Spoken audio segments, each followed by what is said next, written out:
Welcome to Spoken Reviews, home of the Spoken Reviews. Today, guys, we'll be doing another trip to Houston from the DFW Metroplex and the 2024 Tesla Cybertruck Non-Foundation Series.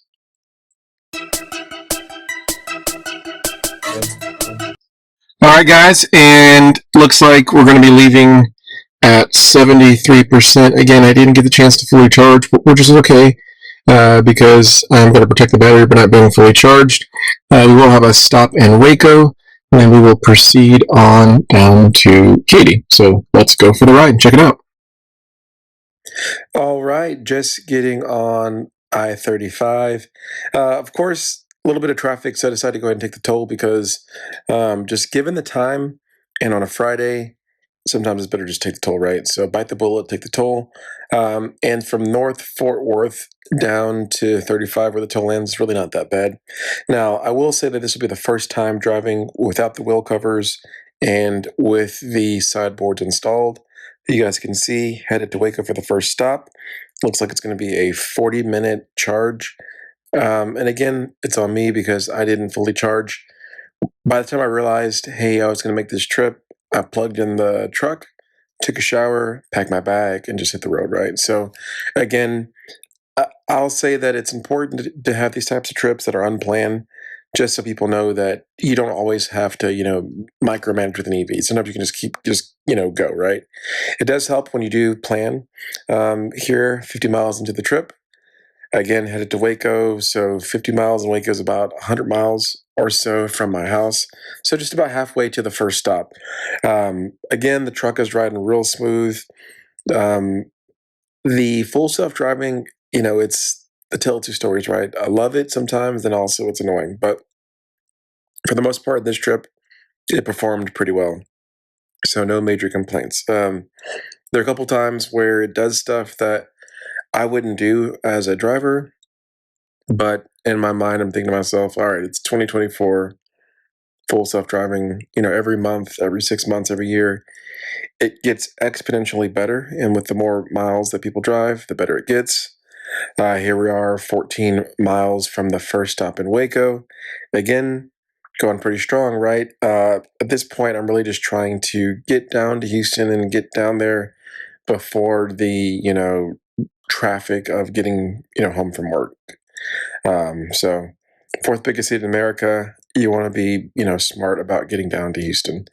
But again, the truck is performing just, awesome. I will say that also the weather piece does kind of factor in. So it's 50 degrees.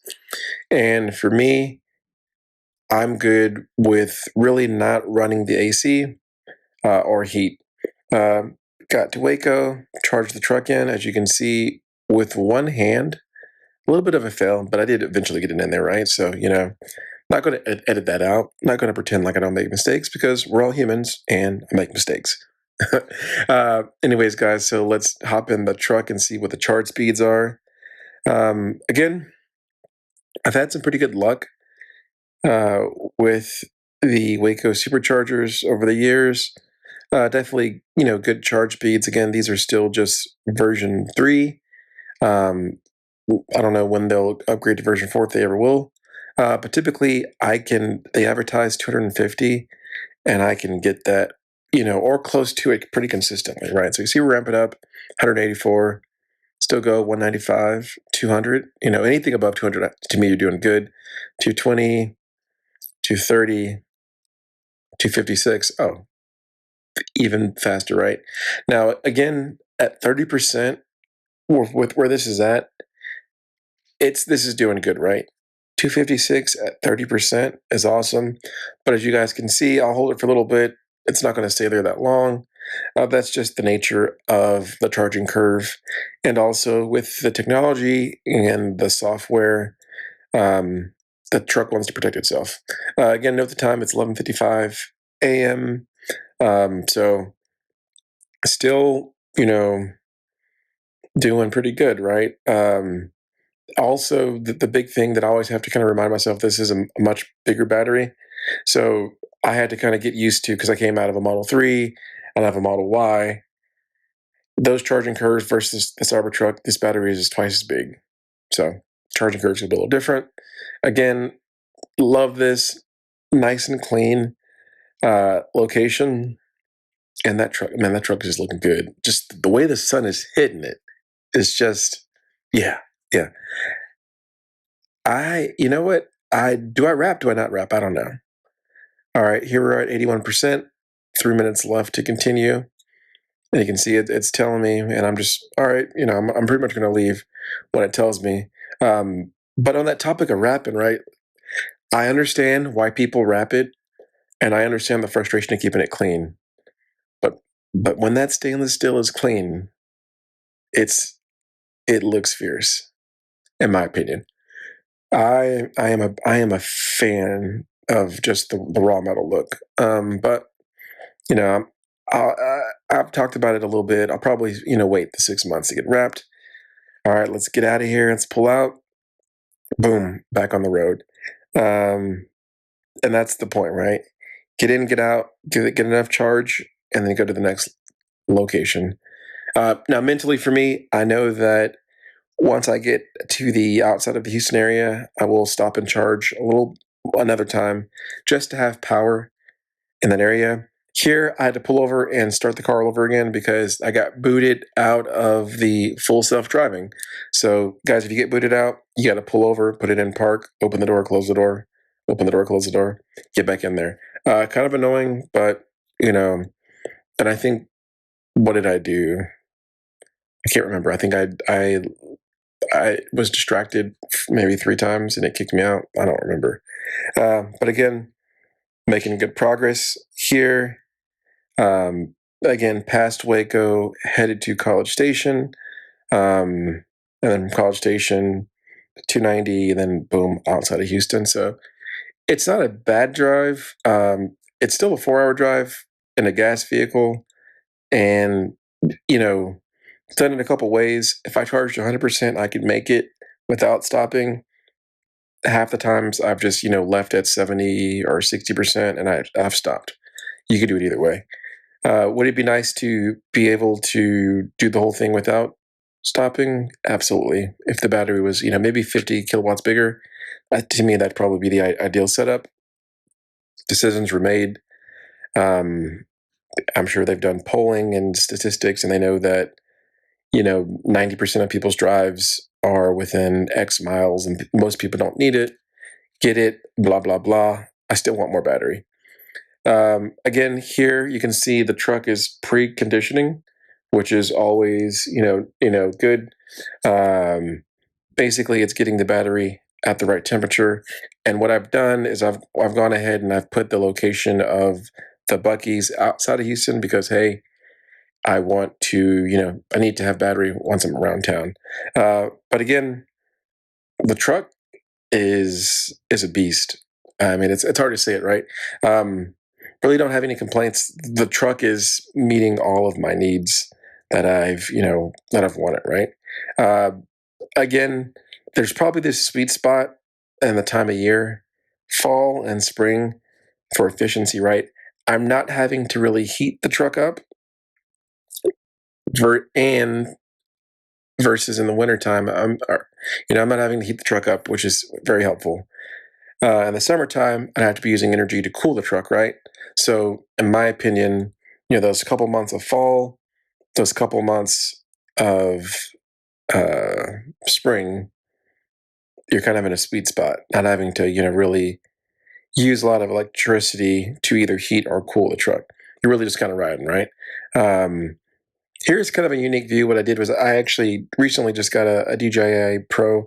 I went ahead and just put it on the dash just to kind of sit it there. I've been kind of experimenting with different ways to use the camera, but I thought this is kind of a unique view to kind of just look out. So again, you get to see what the front of the truck sees, and I'll keep playing around with it.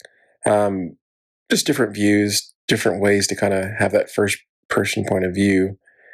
But yeah, man, I mean, we've made it, right? So again, what I've done is I've made a 4-hour trip into basically a 10-minute video with just some highlights so you guys can see the efficiencies as we've gone through the mileage and also what it's like to really make that trip. I think for a lot of people, that 250-mile trip, 300-mile trip is probably, the bulk of the distance between most major cities, short of long road trips, right? I consider this a road trip, but not a long road trip, right? The long road trip was going to Florida. This is just road tripping. You can see in both environments, the truck is working good. Let's plug it in again. Version 4.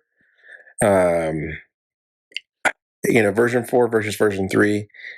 Version 4 more aesthetically pleasing, longer cord, better cooling on the cord. But as you guys have seen, in my videos and other videos online, the speeds aren't, phenomenal, right? Like, just remember, we had just stopped in Waco, and we had pulled 256 in Waco on a version 3. And I can pretty much get that consistently on version 3's 250, 256. Here we are at version 4, which is ready to go at 350. And you'll see nowhere near 350. But again, this is the beginning. They're still tweaking the technology. So, maybe 6 months from now, a year from now, we'll be pulling 350. I respect that the Tesla developers are, being somewhat cautious with that, right? So, respect to that, it makes sense. But I will note that the competitors are definitely pulling, a lot faster speeds, right? So, like GM specifically, extremely fast speeds, Porsche, really fast speeds, and the Kia Honda family, extremely fast speeds. Oh, kind of cool. Another Cybertruck that pulled up whenever we left, and you get to see a Ford Lightning, right? So lots of different vehicles. It's good to see the variety of stuff. Yeah, overall, the trip, no issues. Got down to Houston. The big thing again, it wasn't planned, but I was able to make it down here really efficiently, right? And that's what we're after, right? How to efficiently, you know, drive down, save time, save some money, have a fun drive, have the technology, right? Again, 80 to 90% of my driving is just around my home, like most people in America, right? To work and back, store and back, and so on, right? Any EV can do that with its eyes closed. But I think the point of these videos and these series are, hey guys, a lot of people have concerns about making these trips. I make a lot of these trips because a lot of my family is in Houston. I live in the Dallas-Fort Worth area, right? There's no issue or concern for me in 2024 and beyond with having an electric vehicle, to the point that I have 3 electric vehicles, right? So, once again, I appreciate the support. It really does mean a lot. Go ahead and like and subscribe if you like this video. If you have any questions or comments, leave them below.